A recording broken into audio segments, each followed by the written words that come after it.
Eski чапан. Күндөрдүн биринде Омар Хаямды бир наадан киши сөгүп кирет. Сен динсиз, аракеч, уурусуң. Улуу акын жөн гана жылмайып коет.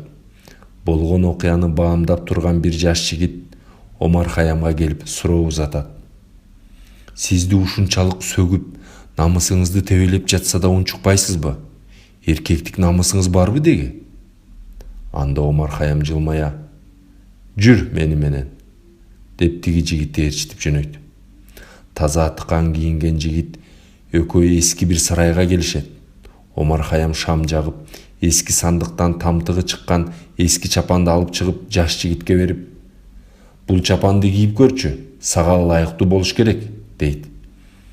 Чапандын эскирип, чирип баратканын көрүп жаш жигит намыстана: "Бу чириген чапаныңызды мен эмне кылам? Менин кийимим таза жана кымбат экенин байкаган жоксузбу? Мен сизди түшүнбөй турам", дейт жигит.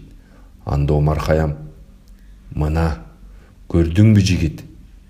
Сен эски чапанды кийип көрүүнү да өзүңө ыраа көрбөдүң.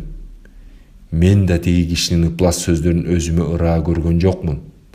Ар бир эле сөзгө териге берүү, тамтыгы чыккан, жыртык эски чапанды кий дегенге тете.